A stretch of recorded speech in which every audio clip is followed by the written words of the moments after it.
देखिए latest episodes बिल्कुल ad free. सुर और ताल से मेरा पूरा मन भर दो। पता है सुर,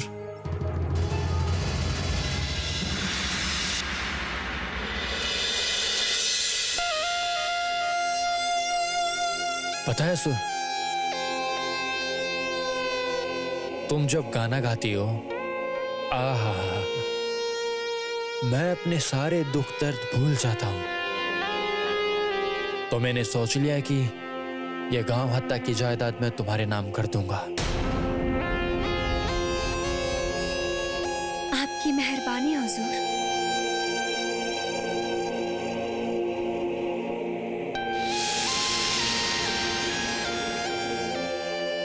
ऐसी खूबसूरती तुम्हें कहां से मिली सूरत?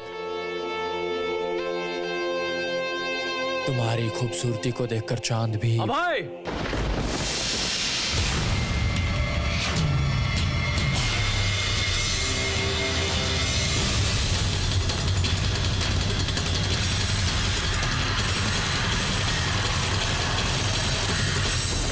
तो तुम इस वजह से अपनी बीवी को छोड़कर यहां पड़े हुए हो? तुम्हारी बीवी वहां आंसू बहा रही है और तुम यहाँ पे मजे कर रहे हो। हाँ? तुम तो बहुत ही घटिया इंसान हो। हमारे परिवार ने किसी भी इस रास्ते पर कदम नहीं रखा। छोड़िए। तुम तो बहुत ही नीचे गिर गए हो। बहुत बड़ा अन्याय किया है तुमने। छोड़िए। तुम जानबूझकर यहाँ आए हो और वहाँ सभी लोग तुम्हारी बीवी को दोष दे रहे हैं। चलो चलो। मेरा हाथ छोड़ो। क्या कर रहे हो?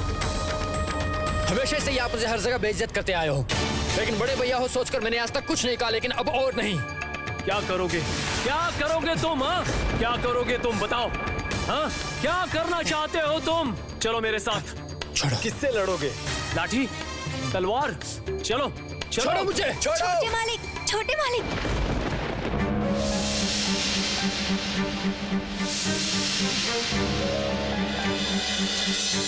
आप कौन है? वाराणसी के बाई महल में आपको पहुंचाना है। आपको इज्जत से वहां पहुंचाया दिया जाएगा। यही छोटे मालिक का हुक्म है। हुक्म की ताबेदारी में कोई कसर नहीं रहनी चाहिए। अगर ये हुक्म आपने नहीं माना तो पालकी तैयार है, खिड़की से बाहर चलिए।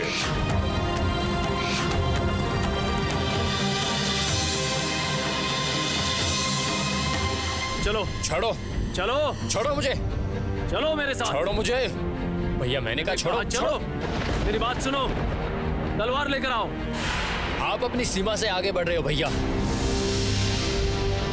ऐसे सबके सामने मुझे। चुप हो जाओ। तुमने जो अन्याय किया है उसका प्रायश्चित तुम्हें सबके सामने करना होगा। लो, तलवार लो। मैंने सुना तुम लाठी के खेल में, तलवारबाजी में, हर चीज में माहिर हो। लाठी में तो एक बार हार चुके हो, अब तलवारबाजी भी देखते हैं। अभय, इस बार भी तुम हारोगे, क्योंकि तुम्हारा रास्ता अन्याय का है और मेरा न्याय का। लो।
बहुत ज्यादा घमंड है ना,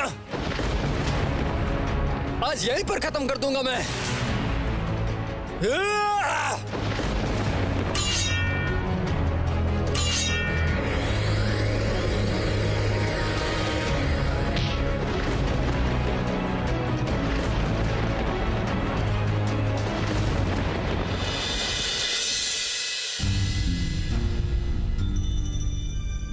कैसी लड़की है रे तू बहू, क्या सोचकर तूने देवर जी को जाने दिया?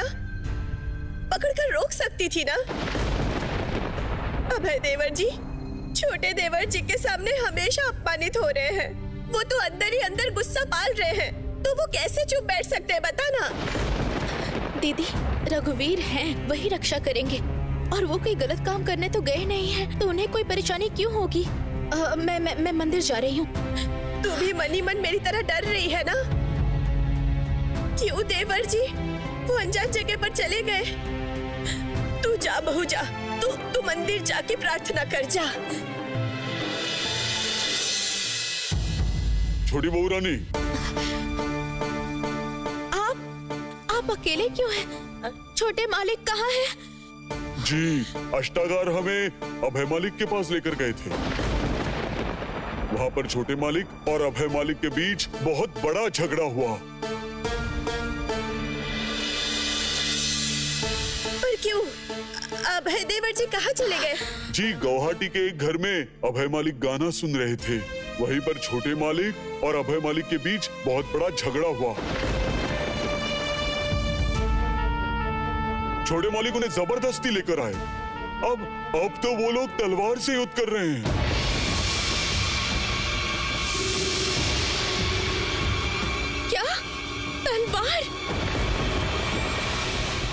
तलवार लेकर झगड़ रहे हैं? क्या कह रहे हो सरदार? मैं बाहर खड़ा हूँ छोटी बहू रानी, अगर कोई वहाँ जाना चाहे तो मैं लेकर जा सकता हूँ। मुझे लग रहा है कुछ ना कुछ अनर्थ होने वाला है। मैं तुझे कह रही थी ना। मैं जाती हूँ, सासू माँ को जाके कहती हूँ। ससुर जी अगर नहीं गए तो खून खराबा हो सकता है। चलती हूँ।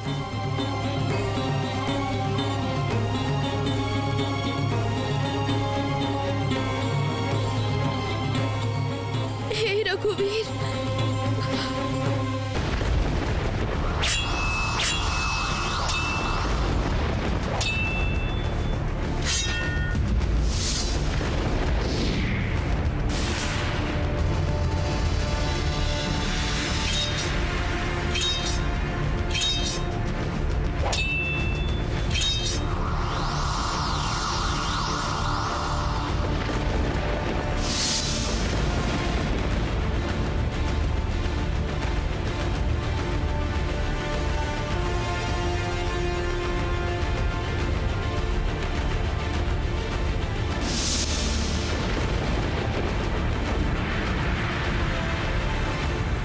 मुझे आप लोग अपने घर भेज दीजिए। आपके पैर पड़ती हूँ, आपके पैर पड़ती हूँ बड़ी माँ। मुझे घर वापस भेज दीजिए। मैं यहाँ नहीं रह पाऊंगी। उठो नहीं बहू, उठो बहू, उठो उठो उठो। सुनो बहू, मेरी बात जरा सुनो। ऐसे रोते नहीं है। अच्छा, मैं जो कुछ कहूंगी उसे जरा ध्यान से सुनना बहू, तब तुम्हें समझ में आएगा। देखो बहू, शादी के बाद ससुराल ही लड़कियों का अपना घर होता है और पिताजी का घर तब पराया हो जाता है। हाँ, देखो, ये परिवार तो तुम्हारा खुद का परिवार है और तुम ठहरी इस परिवार की लक्ष्मी। उनके सामने आते ही मैं बहुत ज्यादा डर जाती हूँ। इस तरह डर डर के मैं यहाँ किस तरह से रह सकती हूँ? नहीं बहू,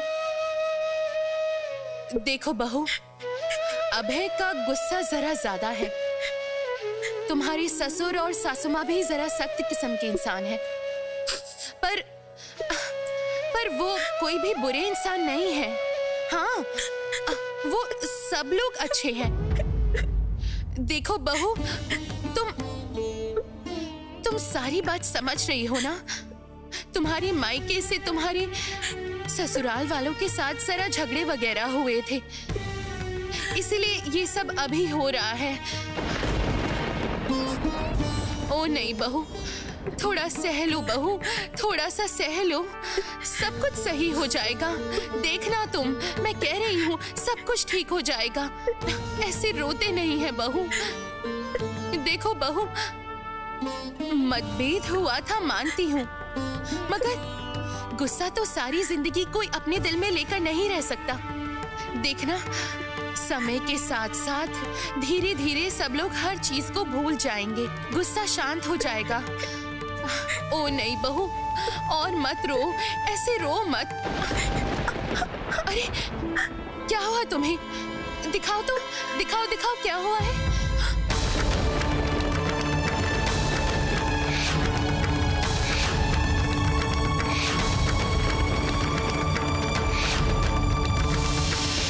छी छी छी छी छी छी छी, ये क्या? नहीं बहू, मैं तुम्हें जबान देती हूँ, इस घर में ऐसी हरकत तुम्हारे साथ और कभी कोई नहीं करेगा। मैं जबान देती हूँ तुम्हें।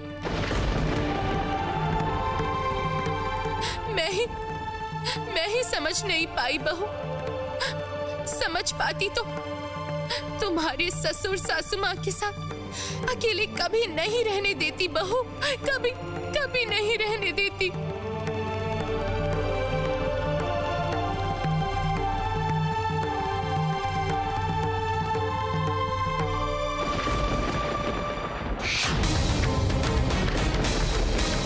कोमल हाथ है ना तुम्हारे, जोर से दबाने में दर्द हो रहा है। मायके से कुछ सीख के नहीं आई क्या? सिर्फ सासू माँ नहीं है, मैं उनको कैसे संभालूं? ओ नहीं बहू, अपनी आंखों से आंसू पोंछो तो, और नहीं रोते। देखो, अभय का आने का वक्त हो चुका है। चंदर गया है उसे लेने, वो बस आते ही होंगे। माँ, कुछ बात करनी थी, आप जरा इधर आएंगी? नहीं बहू, यहाँ आओ मेरे साथ, आओ मेरे साथ, इधर आओ जल्दी। बिल्कुल भी नहीं रोना, ठीक है? अब जरा यहाँ आराम से बैठ जाओ। हाँ, बैठो, मैं जरा वहां से होकर आती हूँ, ठीक है? तुम यहाँ पर बैठो। बड़ी बहू, क्या हुआ है बहू? माँ, ससुर जी को बुलाइए ना, अभी सरदार के साथ गौनहाटा में जाना होगा। गौनहाटा में जाना है? पर क्यों? क्या हुआ है वहाँ? बड़ी बहू, चुप मत रहो तुम, बताओ क्या हुआ है? सुना है वहाँ पे शायद बहुत बड़ा झगड़ा हुआ है माँ। दोनों देवर जी के बीच लड़ाई हो रही है। हे भगवान!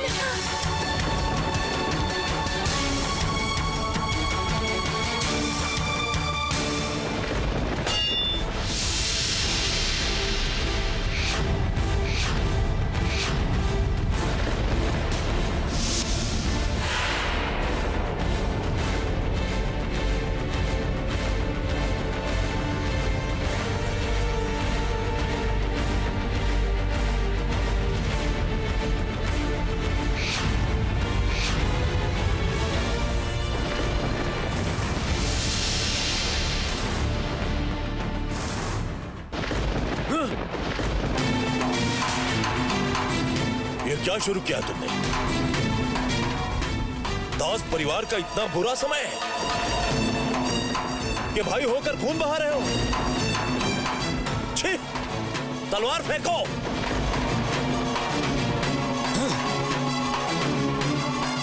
सरदार! जी मालिक। ये अस्त्र और सारे लोग लेकर बाहर चले जाओ। चलो।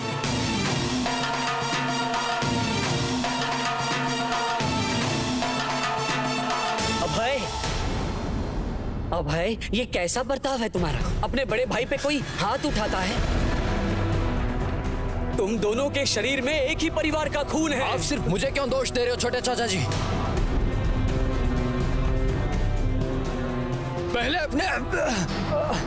पहले अपने पसंदीदा भतीजे राजचंद्र को जाकर पूछिए, अचानक से मेरे अच्छे बुरे की फिक्र इन्हें कब से होने लगी? हाँ,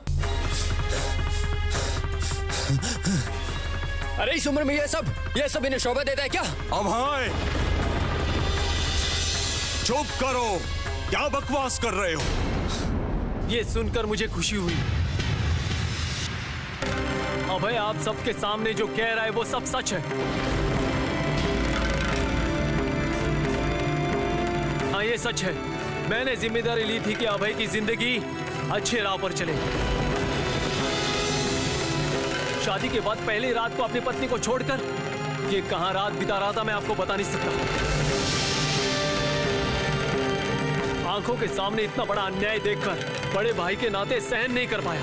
आप सभी बताइए।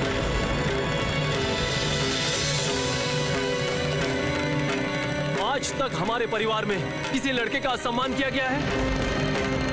भाई ने वही काम किया है तो मैं कैसे मान लूं भला बताइए? नहीं मानने का ये मतलब नहीं कि अपने छोटे भाई की बेइज्जती सबके सामने करो।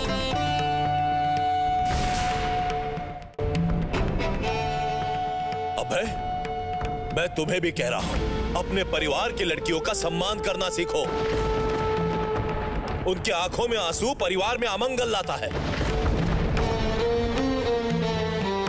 वो लोग पूजा अर्चना करती है तभी इस दास परिवार में खुशियां बनी रहती हैं। और वो छोटी बहू, तुम्हारी बीवी, जो इस परिवार में अभी अभी आई है, मैं उसे लेकर आया हूं। उसकी कोई बेइज्जती मैं सह नहीं सकता अभय। नहीं तो मुझे कोई कदम उठाना पड़ेगा। मैं मानता हूं कि मैंने अन्याय किया है।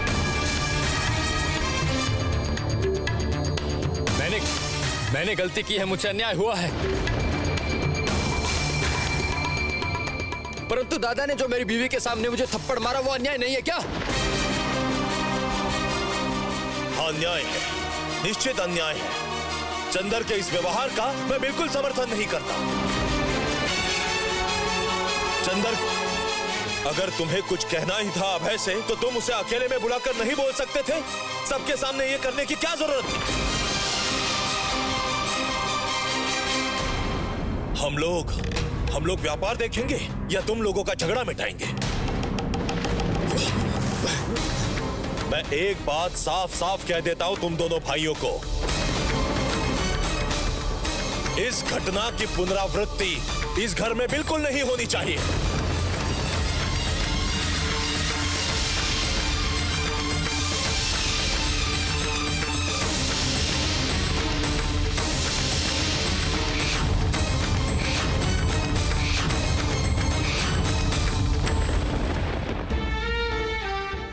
रघुवीर, ये क्या हो गया? मैंने ऐसा कुछ नहीं चाहा था। हे रघुवीर, आप कुछ भी करके उनको घर वापस भेज दीजिए, कुछ भी करके रक्षा कीजिए। हे रघुवीर, कोई अनर्थ ना हो जाए। अब रोने से क्या फायदा होगा बहू? मैंने कितनी बार कहा था, सब चीजें नहीं बताते। तुझे नहीं पता क्या? देवर जी अगर औरतों पर अत्याचार देखते हैं तो वो शांत नहीं रह पाते। फिर भी तूने क्यों?